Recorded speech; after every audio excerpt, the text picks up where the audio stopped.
Welcome to Mysterious Goings On. This is Alex. I'm so glad you're joining me again. Here we are. A lot of interviews in this season. I decided that I was pretty bored hearing myself talk, and if I'm bored, you're definitely bored. So I've got some fascinating, interesting people as you've been listening on, and today is no exception. You know, they say the play's the thing. That's from Hamlet, and for some people, a play is something that they may have to endure because their kids do it, and they get through it and move on to watching sports or soap operas or whatever they do. And then there's other people, a play is something that they get a lot of personal rewards from. But then there's the people who the play is truly the thing because they are a part of what makes the play happen. They are the writers, the directors, the actors, the producers. And today we're going to talk to somebody who's probably filled almost all of those roles, maybe all of them, I'm not sure. But we're going to find out because today we're going to be with award-winning actor and director Scott Bartley. Scott, welcome to Mysterious Goings On. Thank you very much, Alex. It's good to be here. Yeah, it's good to have you. You know, we go way back. I should tell everybody if there's a certain familiarity that Scott and I have. I've only known the guy about 35 years, so 34, maybe more. My goodness. It's got to be more than that. Maybe, yeah. We might be. We're not. I'm thinking 60. Oh, jeez. Oh, man. I'm not ready for that. But yeah, we went to school together, and we did plays together. We acted together, and we did state contests together, and we did that kind of thing. And then we did some community together, some community theater before I moved away, and it was always so rewarding. I've always said this, that I've never had a better partner on stage than Scott, because he and I managed to find a really good groove with each other usually, and we picked good projects together as well. But Scott has far exceeded my humble acting days, and has probably been in how many shows you've been in? Do you think? Have you ever counted them up? Oh gosh, like going all the way back to high school? Yes, please. Or just since then? No, I want to hear the whole number, man. I really couldn't guess. 30? 40? I don't know. Gotta younger. Gotta. Well, it's possible because, when I was a younger man, before family ties and things like that, I would do multiple shows in a year. Right. Now you have to be a little more careful, a little more selective because, I like to see my family sometimes. Yeah. And also it's just as you get older, I get tired easily.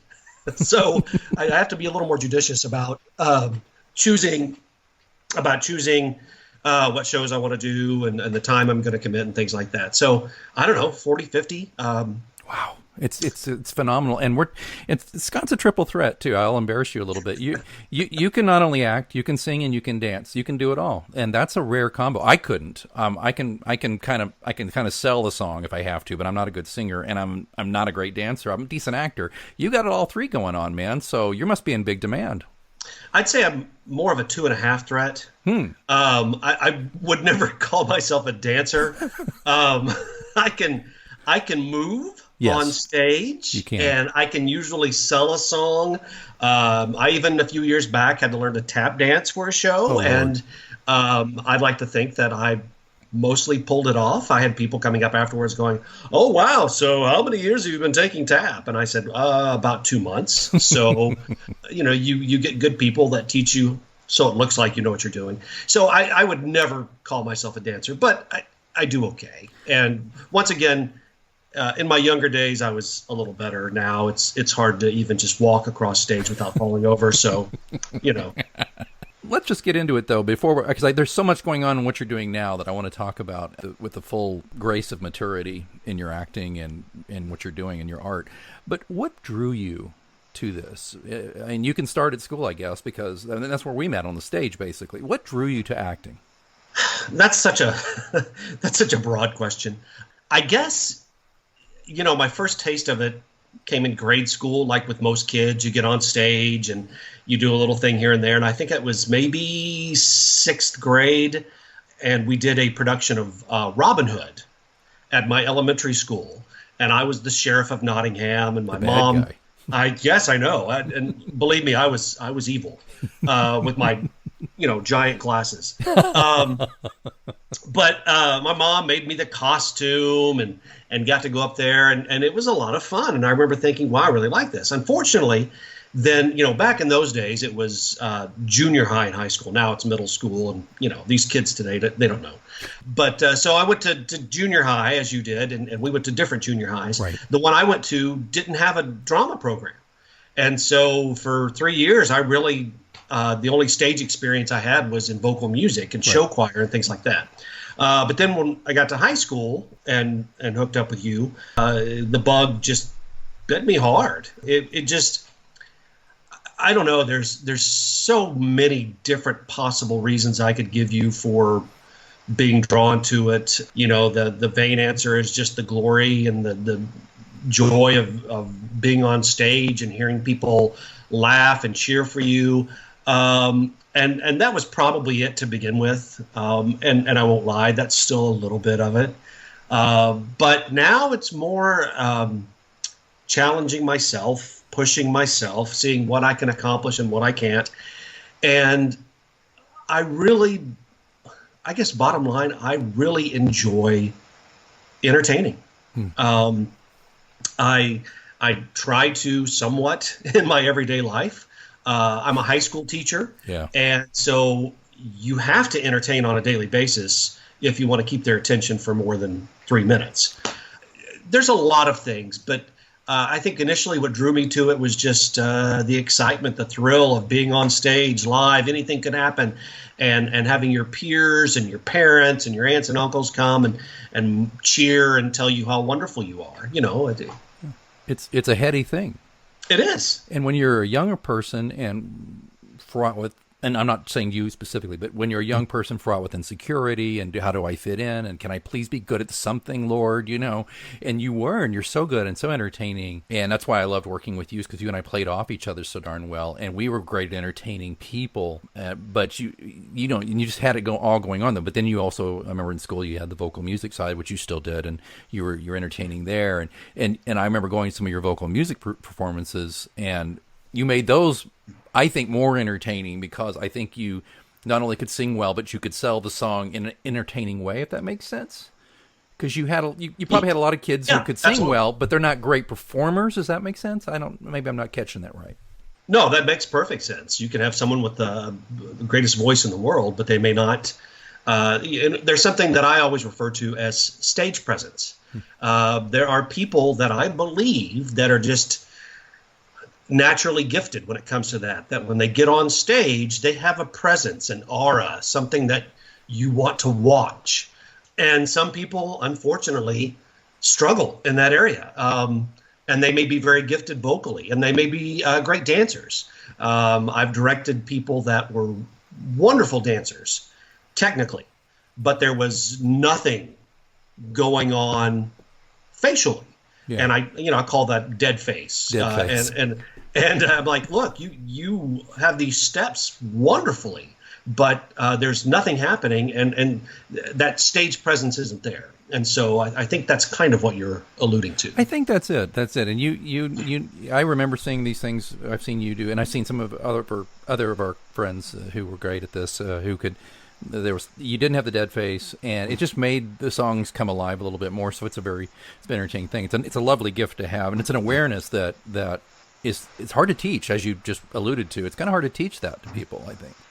I honestly, I don't know if you can.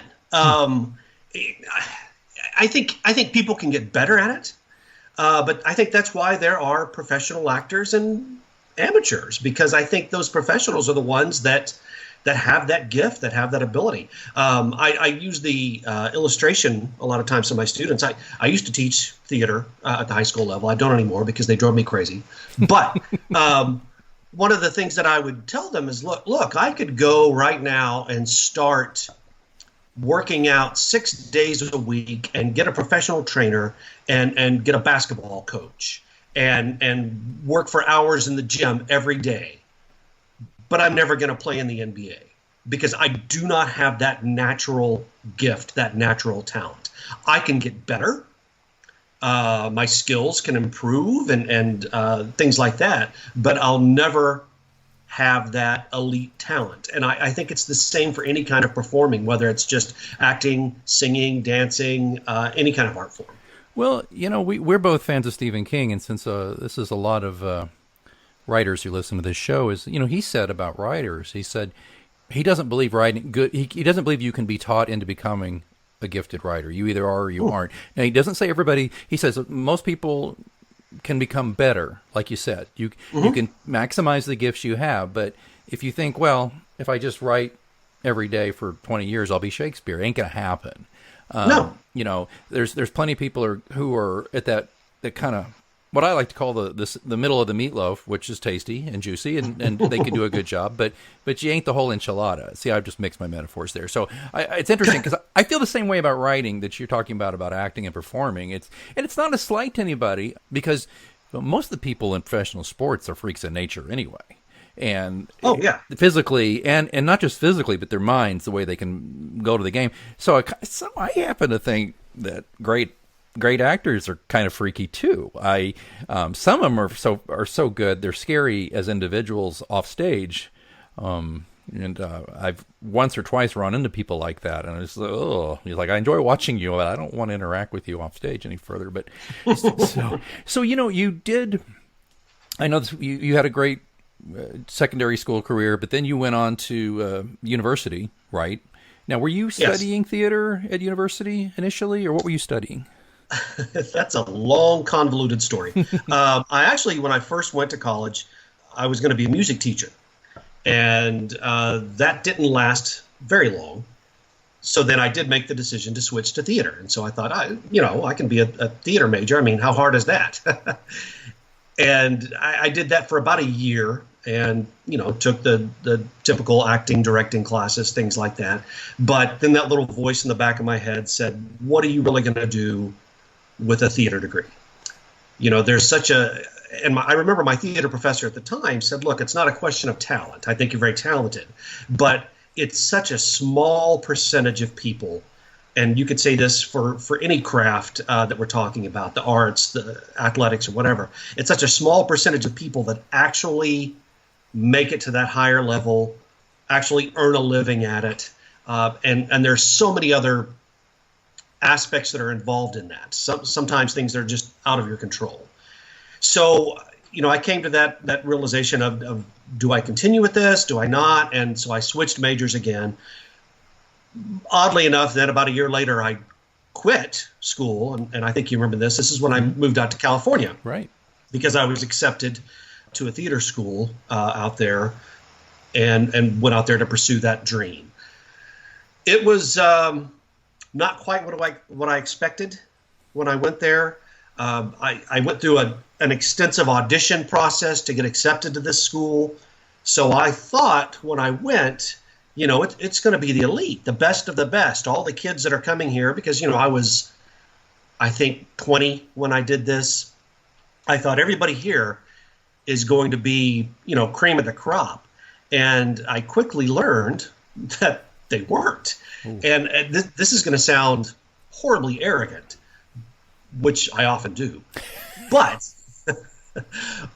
I quickly learned there that I was pretty far ahead of most of my classmates. A lot of them had no musical ability. Some of them were right out of high school. Some of them were in their 30s. But just my few years of experience with music and with theater and just natural ability, I felt like I was kind of spinning my wheels there. And I even had a few of my professors pull me aside and say, look, I know you're not getting challenged here. Maybe you should go audition for some things, which was actually against school policy, because while you were in school there, they looked at it as this is a professional gig and you can only do things here and you can't go on auditions while you're here in school. But I had this professor say, you should probably go out and start auditioning for things. And I remember saying, what if I get cast in something? And she said, well, then you'll have a decision that you have to make. Do you want to continue in school here, or is it a big enough opportunity for you to move on? That didn't ever happen because after a semester, I ended up, for various reasons, dropping out. And I stayed out there in Southern California for about another year, maybe year and a half. And I did get cast in a few things, some community theater productions, but I quickly learned in that time what a difficult business it is to earn a living in. It's a real grind, isn't it? Oh, well, I hearkened back to the words of my theater professor who said it's not really about talent, because it's more about, like you said, it's the grind. It's learning the business. It's volunteering to work in theater so you can get your actor equity points, so you become union, because most agents won't look at you unless you're union. And it was kind of I don't know how to do that. And I was kind of on my own and came to that realization. It isn't just about talent. It's so many other things. And I could live out here for 10 years and maybe eke out a living, but is that really what I want to do? So. Yeah. And so you did the waiting tables thing. I did. Yes, literally. Literally waited the tables. But you did, as I remember, you did, like you said, you got cast in some plays, and I think you were an extra in a film or two, and I've done that too. And it's a lot of hurry up and wait, and it's interesting for the first couple hours, but after a while you're like, it does add up. But the thing is that you hit a point where you're just like, this isn't for me. This grind isn't going to work for how I envision my life to go. And but I may have told you this, but I've always admired you for trying, for going. And there's so many people who practically never leave their county, and they just say, True. what if, and it's easy, knowing you, by the way, it's easy to kick yourself for things like trying to do things because I'm king of failure here.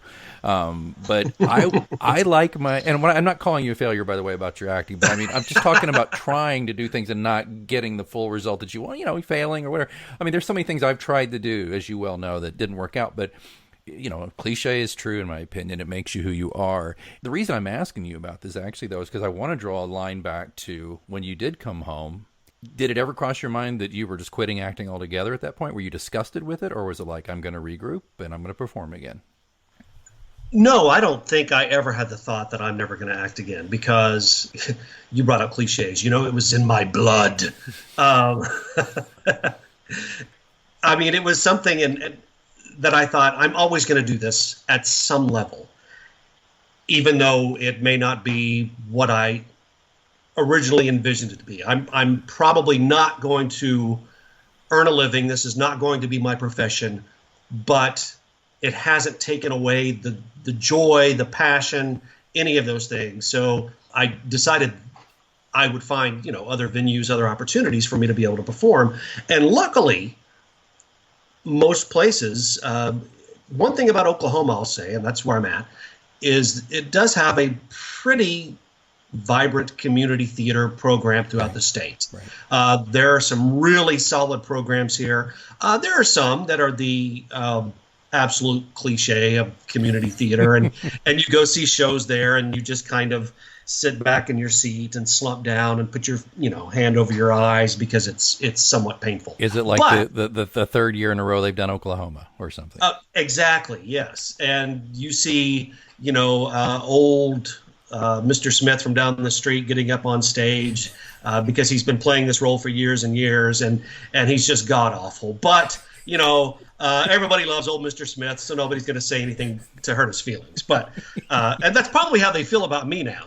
I doubt Scott's been doing this for years. What are we going to tell him that he stinks? I don't think so, but yeah. But my point is, they're in Oklahoma City and Tulsa and even in other places around the state, because I've had the opportunity now over the last several decades to see and experience a lot of these places. And some of them are actually pretty impressive. And so I decided, look, this is not going to be my bread-winning activity, but I'm always going to do it. And I remember when I got married, and I'll be married 25 years this December. Wow. Yeah, I know. I can't believe she's still with me. You're still, by the way, a very lucky man. I think I told you that on your wedding day. I think you did, and I will not disagree with you. There you go. But I told her, I said, listen here, wife, because that's how I address her. Yeah. I said, I will do my best to be a good husband and present and someday a father and those things. But one thing I'm always going to do theater. I'm always going to want to perform. And she understood that. She knew that that was part of my life. In fact, when we got engaged, it's kind of a strange story, and I won't bore you with that. But she was working at a college in the admissions office where we went to school. And she came back and she announced to her friends that she was getting engaged. And somebody said, to who? Because they didn't even know she was dating anyone. And she said, Scott Bartley. And someone in the office said, Scott Bartley, the actor? And so I was like, wow, okay. And so she knew my reputation had already preceded me. She had seen me in several shows. She knew that that was a big part of my life. And she wasn't about to say, no, now that you're married to me, you're not doing that anymore. Right. But she knew it was going to be a big part of my life. And luckily, she is not someone who's on stage often, but she loves going to the theater. And she has also been a big part of my experiences here in the community theater where I work now. So it's been great. Well, let's talk about that. You have become the Mr. Smith. No, I'm just kidding. You have become the of your local community theater. I may have to say the name of it because, frankly, there's national. You have some national attention to this theater. Lest you think I'm talking to the listeners now, Scott, but lest you think this guy is the Mr. Smith, just understand this: your production of Annapurna went all the way to the. I'm making sure I get the name right. The American Community Theater Association's Regional Play Festival. Yes. The show got second place, but which means that it didn't go on to nationals. It just barely missed it by this much. But you, sir, were awarded a consolation prize of Best Actor. That is correct, and it was something that I was pretty proud of. I'm not going to lie. You should be. I told a friend of mine, I said, look, I understand it's just community theater. However, these are all people that, for whatever reason, some of them could have gone professional. They have the talent, they have the ability, but for whatever reason, kind of like me, didn't. Right. And so to be celebrated by a group of my peers and these judges who are, it was a panel of 3 judges that awarded me that, and they're all active in the theater community on a professional level, on a collegiate level, and so it's people that know what they're doing, and it was a great honor for me. I was pretty excited about that. I would preferred that our show had advanced, and I'd like to think that maybe a fist fight broke out amongst the judges as they were trying to determine which show was first place, and we were right there with them. Yes, I'm sure. Yeah. But yes, we have had some success recently. The way the whole festival cycle works is each state has typically their own festival, and then they send 1 or 2 shows from the state to the regional festival, and that's what had happened last summer. I'm sorry to interrupt. Did you win the Oklahoma regional or Oklahoma State Festival then? Yes, we did that last summer, and I can't remember how many theaters competed, and they actually selected 2 shows to advance, and we were one of them. We were technically the winner, but there was another show that advanced along with us to regional competition. Kind of like a wild card or something? Is that what they were? Is that a way? I guess that's not right, but I don't want to diss anyone here because technically there was not a first and second place. Mm-hmm. They just said these 2 shows are going to advance to represent Oklahoma. Okay. But, if you ask me, we won. So, and then, yes, we went on to the regional competition. It was in Texas last month. That was a region of 5 states. And I think there it's into 10 or 11 regions around the country. And then, as you mentioned, each regional winner then advances to the national competition. So we were close. I felt good about the show we did, but, I guess we'll just go do it again. Well, and it's only a matter of time, Best Actor. But so this is Char White's play. It's a two-character show that was done initially by the husband and wife team of Megan Mullally and Nick Offerman. They did it off-Broadway in 2014. And basically what happens in this, after 20 years apart, Emma tracks Ulysses, who you played, to a trailer park in the middle of nowhere for a final reckoning. I just want to talk a little bit of detail about this show. I wish I'd seen it, first of all. And you know what? And seriously, bonk me on the head next time you're doing a show this great and you don't tell me, get your butt down here and see it. You come out as Ulysses. Now, is this correct? Do you come out not nude, but close to nude? Is that right? Well, first of all, what's the typical age of your listeners, Alex? I don't want to, offend anyone here. Probably 60, so it's okay. It's all good. Oh, okay, good.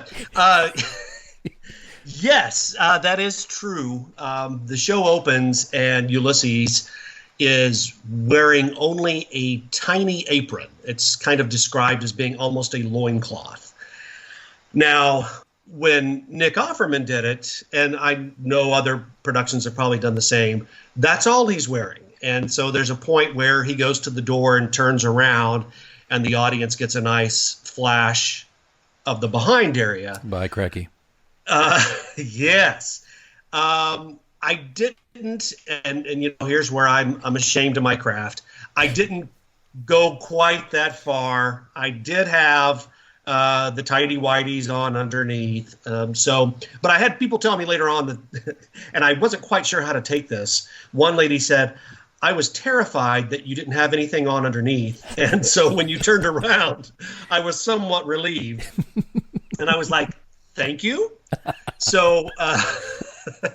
But even that, I have to say was a little frightening and liberating at the same time. I mean, honestly, it wasn't much more different than what you would see someone at the local, swimming pool wear. Sure. But, people can't see me, and I'll just tell them because I know my voice, it probably makes me sound like a very fit, almost Olympic trained athlete type body. An Adonis. Yes. But that couldn't be further from the truth. I think, words like dumpy, schlubby. That's not true. That's really not true, folks. It's really not. Probably, I can factually say I weigh more than I should for a man my age. Fair enough. So, and it's not muscle. Let me just tell you that. To come out like that, it was a little scary. It was a little daunting. And my wife, when I first told her about it, she was like, "You're going to do what?" And I said, "No, honey, it's okay because it's all part of the show and it's all for the good of the show." And once she saw it, she agreed. I think she was still a little embarrassed, but typically the lights come up and that's the first thing you see are the two of them standing there. And every time we did the show, we would basically have to hold for several seconds because once the audience sees the picture and sees me there, there's quite a bit of laughter. Once again, not sure exactly how to take that, but I'm going to take it as I was acting in a way that would cause the audience to laugh. I think they were laughing with me, not at me. And I hadn't seen the show, but I know you well enough and have acted with you enough to know what you were doing. And did you have the oxygen cannula in your nose at the same time or no? Yes, yeah. So you had oxygen? Has that in so oxygen. And a little tank on the back, yes. Oh my God, what a tableau right there. So I asked that question because you and without psychoanalyzing you, I know you also have an introverted side to you, yet theater has empowered you, and you have empowered actually this theater to take chances. I know for a fact you were the first one, I think, to bring a David Mamet play to this theater. Is that true, or am I off base? That I would have to do a little research, but that may very well be true. As a community theater in I don't want to say a small town, a mid-sized town in the state of Oklahoma, the selection of shows over the years, usually you want to play it pretty safe. And every once in a while, they would take things a little closer to the edge, but for the most part, you have to know who your audience is, and you don't want to do things that would completely alienate them. But at the same time, in the theatrical world, and dealing really with any kind of arts, you want to push things, right. and not just to be shocking, not just to say, oh, look at this, aren't we edgy? But I think some of the best art, whether it's theater or dance or music or sculpture or painting, are things that take chances and push the edge and push the envelope. And so I don't want to say that I was some great revolutionary, because other people had wanted to do the same thing. But in the mid 90s, I started introducing some shows. Hey, what if we did this? What if we did that? And, there was a little bit of hand wringing and pearl clutching and, oh, we can't do that. That's got foul language and things like that. And so I said, well, what if we did it as part of like a summer season? And that way we bill it as a more mature type thing. And so we did. And, I like to joke.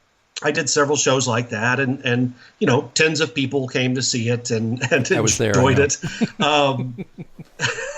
We did. That's what we always did, right? The summer season, the 2 or 3 shows I did with you. That was yes. Okay, go ahead. Yeah. Now, except for Art, when we did the show Art, that was actually part of the regular.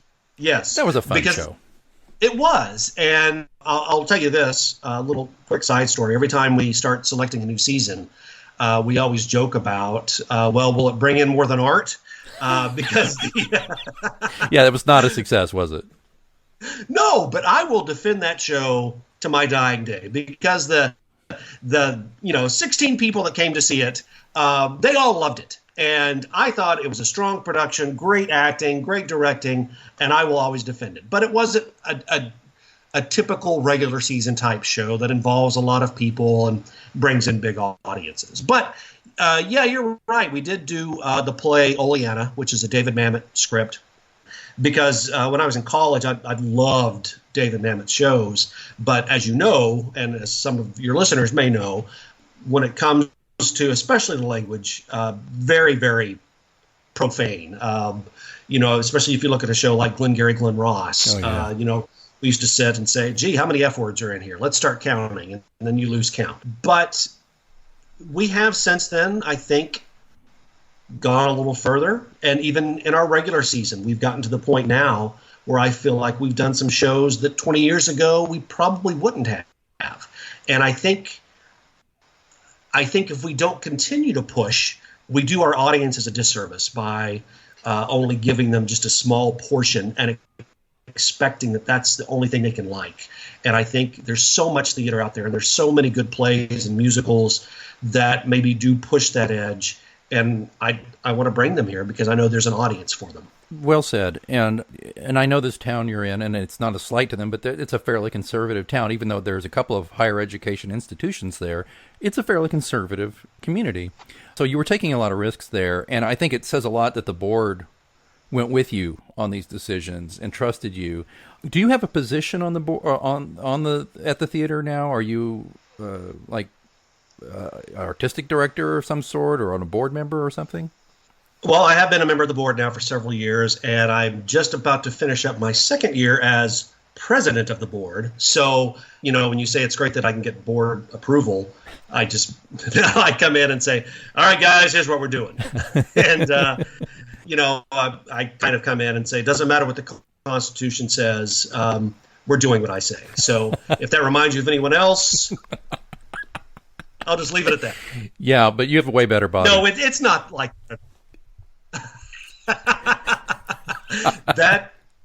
That is true. I will agree.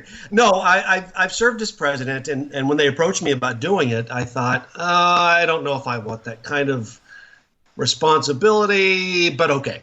And so it's been a lot of fun, and I've got we are term limited. I've got one more year on the board, and then you have to rotate off for a period of time. And I'm assuming they'll elect me for my final year as president. I think mainly because nobody else wants to do it.